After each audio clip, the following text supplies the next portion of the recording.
To talk about Caitlin Clark. Let's you and me talk about Caitlin Clark, since you refuse to talk about Caitlin Clark. And I care deeply about you. I spent over a decade in your marketing organization. I spent several years trying to get into your organization, and it's been 3 years since I left your company. I'm just here as a friend. I care about you. I want to show you two different charts here. One, your stock price since 2021. It is down nearly 60%. Your executives and the people who are making these decisions, their stock options are worthless. Meanwhile, you have the single biggest needle mover in all of American sports since Michael Jordan, and you have somehow convinced yourself that you need to slow play this. Caitlin Clark's Nike deal had fans imagining her diving into piles of cash like Scrooge McDuck. But a former Nike insider just dropped some truth, and suddenly it's less just do it and more just got played. Was this contract a slam dunk or a sneaky fast break the other way? Buckle up. This behind-the-scenes revelation will make you question every swoosh you spot. And spoiler, the truth isn't rocking limited edition kicks. All right, black and white sports supporters. Well, something very interesting happened. Caitlin Clark's agent has issued a statement, put some comments out there while speaking at this Breaking Barriers Summit that they're having, I guess, by way of Front Office Sports. Now, I made a video the other day because I got to looking around, and much to my surprise, even I thought Nike would have put something out the other day that was either pumping up or firing us up regarding Caitlin Clark's return to Iowa City.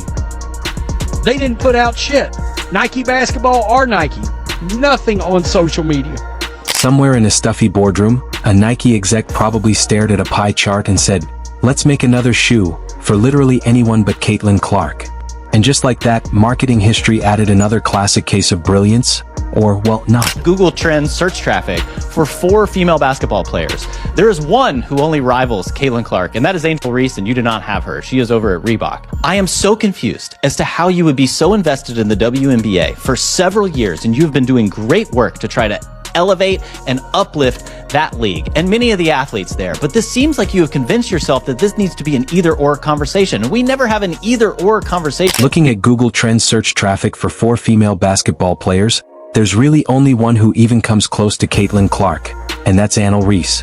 And yet, she's nowhere in the conversation because she's over at Reebok. I'm genuinely confused. You've been invested in the WNBA for years, doing solid work to elevate the league and its athletes. But here, it feels like you've convinced yourself this has to be an either/or debate.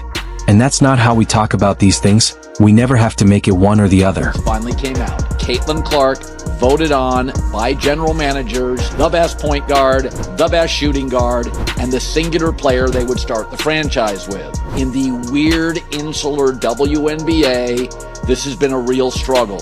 You know the truth. And there's these people who are fans of indie bands, international soccer, and the WNBA. They have this gatekeeping mentality. We'll tell you who's great. Colin, I was watching the WNBA long before Caitlin Clark. Well, yeah, it's not my problem your social life was boring. I'm not going to apologize for watching it when it got really interesting. She's packing now larger arenas. She's taking... Let's be real. Caitlin Clark is to women's basketball what Beyoncé is to everything she touches. She's not just elite. She's not just generational. She's a meteor that lit up the entire game, incinerated half the playbook, and still had enough left to launch a logo 3 while everyone else was just trying not to trip over the ball. Okay, so this is the article that he was talking about. I have just a piece of it. He was basically asking a question and then answering it, right? So it says, is it because Nike is too woke? He said, perhaps, but I think it's paralysis by analysis. I also think that inside the bubble, you can't see clearly. When you're too close to the business, sometimes you don't appreciate what's going on in the wider circle of the industry. So what does Nike, the self-proclaimed god of athletic sponsorship, do with this comet of a player? They squint at her brilliance like they need glasses and do nothing. No fanfare. No iconic campaign. No billion-dollar queen rollout. Not even a commercial with an overdramatic piano score. Just meh.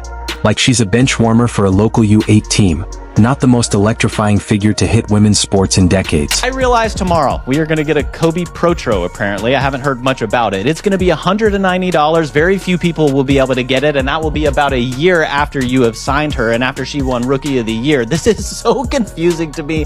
I am so perplexed. Meanwhile, somewhere across the brand department, probably right next to the How He Messed Up Simone Biles folder, they're busy designing a signature shoe for Angel Reese. Yes, that Angel Reese, the one whose biggest highlight so far is going viral for acting tough while her team gets blown out like a $2 candle in a Chicago windstorm.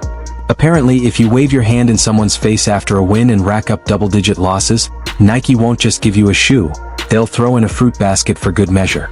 Get it twisted, don't get it fucked up. Caitlin Clark is the reason why a lot of great things is going to happen for the WNBA. Yeah, the reason why we watching women's basketball is not just because of one person, it's because of me too, and I want y'all to realize that. She said it's not just one person, it's both of us. Angels team, right in Chicago. And their attendance, 6,000, 6,000, 12,000, 9,000, 8,000, 8,000, and then 17,000. Whoa, why was it 17,000? Who she played? Who you think she played? Almost comical. Caitlin Clark breaks Kelsey freaking Plum's all-time scoring record. She redefines what a guard can do, bends defenses like origami, and pulls TV ratings higher than most NBA games. You'd think Nike would see that and go, maybe we shouldn't treat her like she's on a two-way deal from the Glee League. But nope, they act like she wandered in off the street asking for free sneakers. Caitlin should have yeeted that contract faster than her release on a contested 3. Toss it straight into the recycling bin and let Adidas, Puma, or even Skechers duke it out for the honor.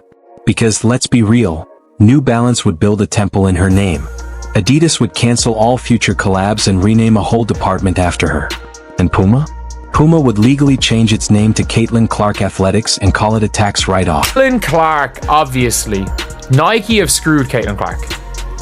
Nike have screwed Caitlin Clark, and this is the first topic I want to talk about live on stream. But Nike have absolutely screwed Caitlin Clark. They didn't even try to fake it. No early rollout, no Super Bowl ad, no viral campaign with kids reenacting her buzzer beaters. Meanwhile, Reese gets a personal stylist, a photo shoot, and a shoe that looks like it was designed by Willy Wonka's social media intern. Caitlin Clark? Silence. It's like she's negotiating a 10-day endorsement deal with the ghost of Blockbuster. And it's not like Caitlin is hiding from the spotlight. She's the spotlight. She makes the media chase her down the tunnel like she's Taylor Swift and they're on TMZ payroll. Poise, charisma, presence, and oh yeah, she can hoop circles around 90% of the league blindfolded while humming the SportsCenter theme. This is the athlete brands should be throwing money at before she even steps on the court. Except Nike apparently, who'd rather roll out special socks for the guy who runs the timeout music. Maybe they think being effortlessly dominant, graceful under pressure, and wildly marketable isn't enough. Maybe she needed to throw a TikTok tantrum or lose by 30 and flex afterward to get their attention. Because apparently nothing screams elite like taunting opponents while getting crushed. That's the real money move now.